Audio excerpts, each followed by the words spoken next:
Hello दोस्तों, आप सभी का हमारे चैनल पर स्वागत है। दोस्तों, दुनिया भर के क्राइम इतिहास में ऐसे कई सीरियल किलर्स के नाम दर्ज हैं जिन्होंने अपनी सिलसिलेवार हत्याओं की वजह से लोगों के मन में खौफ पैदा किया है। सीरियल किलर एक ऐसा डरावना शब्द है जिसका नाम सुनते ही लोगों के दिल में दहशत पैदा हो जाती है। आज हम आपको लालच से भरी एक ऐसी महिला सीरियल किलर के बारे में बताएंगे जिसने जल्दी अमीर बनने के लिए ना जाने कितनी औरतों की जान ले ली। इस महिला की कहानी सुनकर किसी पर भी विश्वास करने का जी नहीं चाहेगा। ये कहानी है भारत की पहली महिला सीरियल किलर की, जिसने बेंगलुरु में मंदिरों को अपने गुनाहों का ठिकाना बनाया। उसका नाम था केडी कैंपम्मा, जिसको साइनाइड मल्लिका के नाम से भी जाना जाता है। ये वो हैवान थी जिसने लालच के चक्कर में भगवान के घर को ही अपने जुर्म का अड्डा बना लिया। वो मंदिरों के आसपास ही घूमती रहती और ज्यादातर अमीर औरतों को अपना शिकार बनाती। केडी कैंपम्मा का जन्म कर्नाटक के कगालीपुरा गांव में एक गरीब परिवार में हुआ था। बचपन से ही वो अमीर बनने के सपने देखती थी, लेकिन उसकी शादी एक दर्जी से कर दी गई। शादी के बाद इसको 3 बच्चे हुए। पति की कमाई से घर का खर्च बड़ी मुश्किल से चलता था, लेकिन कैंपम्मा के सपने बहुत बड़े थे। कैंपम्मा का शातिर दिमाग हमेशा कुछ उल्टा ही सोचता रहता था।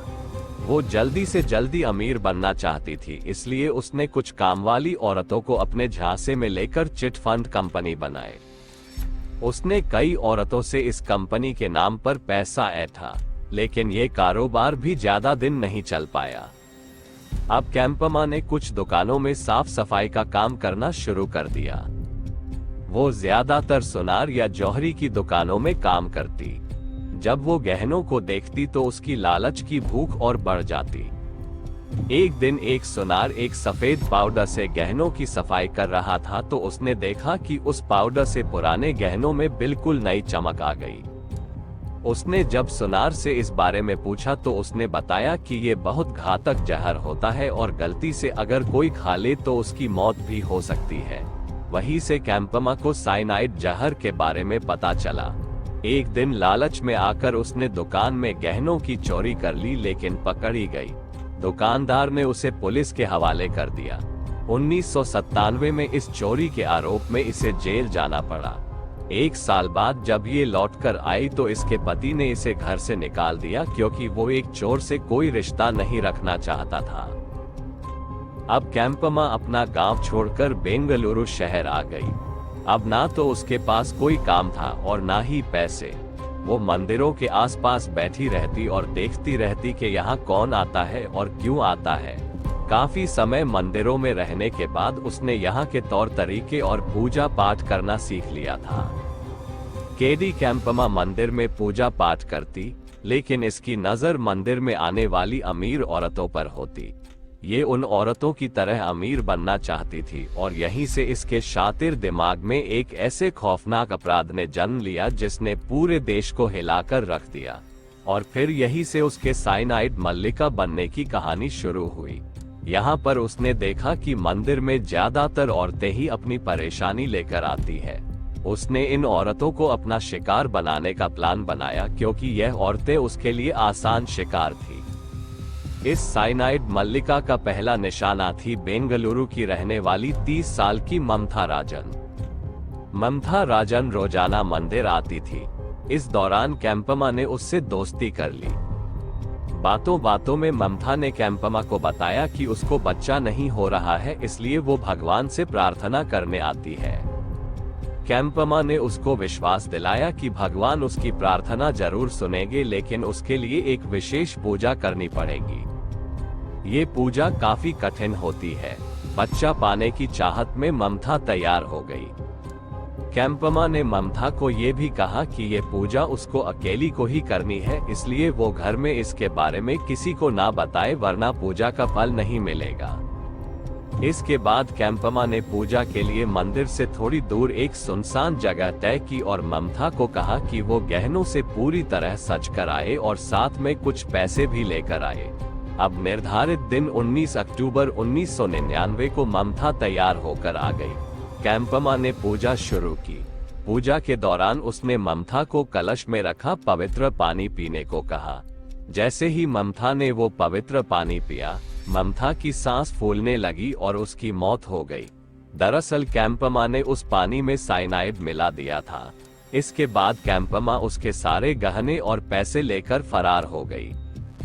इसके बाद कैंपमा एक दूसरे मंदिर में जाकर रहने लगी और वहां पर जाकर अपने दूसरे शिकार की तलाश करने लगी। यहाँ पर उसके झांसे में आई एलिजाबेथ नाम की महिला। उसकी 7-8 साल की पोती घर से कहीं चली गई थी। एलिजाबेथ उसको खोज रही थी और रोजाना मंदिर भी आती थी। कैंपमा ने इसी बात का फायदा उठाया। कैंपमा ने वही पूजा पाठ वाला प्लान दोहराया और एलिजाबेथ को साइनाइड देकर मार दिया और फिर उसके गहने और कीमती सामान लेकर भाग जाती है। इसके बाद तो जैसे बेंगलुरु में अमीर औरतों के कत्ल का सिलसिला ही शुरू हो गया।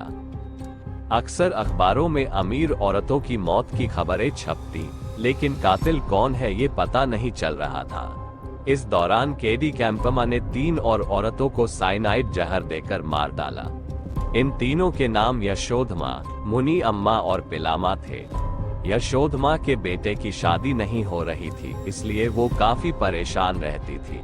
मुनी अम्मा की अस्थमा की बीमारी ठीक नहीं हो रही थी और पिलामा के घर में कोई परेशानी चल रही थी। इन सब बातों का कैंपमा ने फायदा उठाया। भगवान के नाम पर ये क्राइम करती रही और कोई इस पर शक भी नहीं कर पाया। इन लगातार हो रही हत्याओं ने पुलिस को परेशान कर दिया था। पुलिस के हाथ कोई सुराग नहीं लग रहा था। अब 5 कत्ल हो चुके थे। पुलिस भी हत्यारे को खोजने के लिए पूरा जोर लगा रही थी। इसलिए कैंपमा ने कुछ समय के लिए पूजा पाठ का दिखावा छोड़कर लोगों के घरों में काम करना शुरू किया।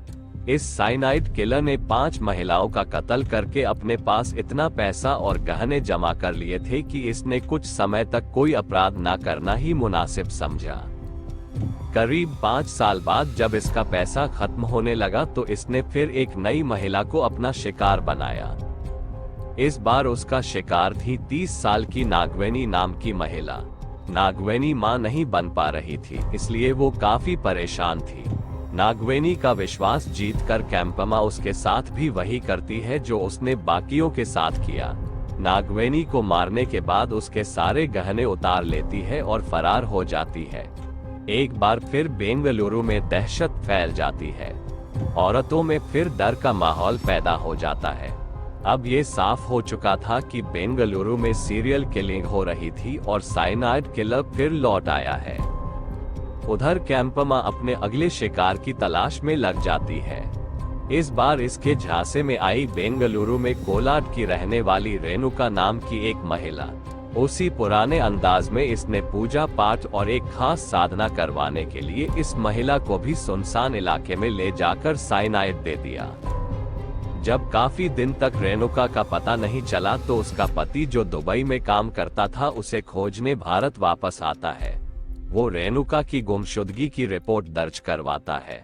पुलिस जांच पड़ताल करती है तो पता चलता है कि रेणुका को आखिरी बार एक महिला के साथ देखा गया था। पूछताछ के आधार पर उस महिला का स्केच बनवाया जाता है, लेकिन फिर भी पुलिस कैंपमा को नहीं पकड़ पाई। रेणुका का पति खुद उन स्केच की कॉपीज लेकर जगह जगह तलाश करता है, लेकिन कोई कामयाबी नहीं मिलती। अब काफी समय बीत जाता है। एक दिन 31 दिसंबर 2008 को जब कैंपमा भागने के इरादे से बस स्टैंड पहुंचती है तो वहां पर उसे पुलिस का एक मुखबिर पहचान लेता है। वो पुलिस को फोन करता है कि जिस महिला की उनको तलाश है उससे मिलती जुलती एक महिला बस स्टैंड पर है। पुलिस आकर कैंपमा को गिरफ्तार कर लेती है। उसके पास से काफी सारे गहने बरामद होते हैं। जब उससे इन गहनों के बारे में पूछा जाता है तो पहले तो वो यही कहती है कि ये सारे गहने उसके हैं, लेकिन जब पुलिस सख्ती से पूछताछ करती है तो वो अपने सारे गुनाह कबूल कर लेती है। पुलिस कस्टडी में इसने कबूल किया कि इसने 8 महिलाओं को साइनाइड जहर देकर मार दिया। पुलिस के पैरों तले जमीन खिसक जाती है कि कैसे एक महिला इतने सालों से महिलाओं की हत्या कर रही थी और पुलिस को भनक तक नहीं लगी। साइनाइड मल्लिका का खौफनाक चेहरा कई सालों तक लोगों के सामने नहीं आया, लेकिन 2008 में जब ये पकड़ी गई तो इसने अपने सारे गुनाहों का काला चिट्ठा खुद पुलिस को बयां किया।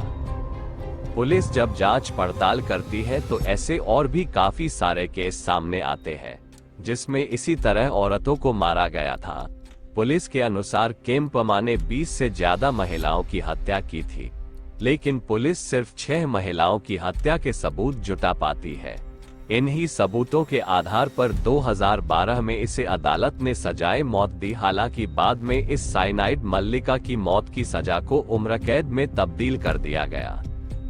केम्पमा का नाम साल 2017 में एक बार फिर से तब सुर्खियों में आया जब तमिलनाडु की पूर्व सीएम जयललिता की राजनीतिक सहयोगी शशि कला को संपत्ति से जुड़े मामले में जेल भेजा गया था। केम्पमा को शशि कला की बगल वाली बैरक में रखा गया था। केम्पमा ने शशि कला से नजदीकियां बढ़ानी शुरू कर दी। जब पुलिस प्रशासन को इस बात का पता चला तो उन्होंने फौरन केम्पमा को किसी दूसरी जेल में शिफ्ट कर दिया, क्योंकि उन्हें लगा कि शशि कला की जान को खतरा हो सकता है।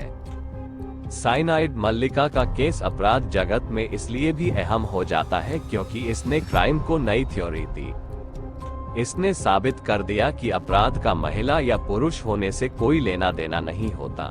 न तो शातिर मल्लिका किसी मानसिक रोग की शिकार थी, न ही किसी ने मजबूरी में उससे ये सब कराया था।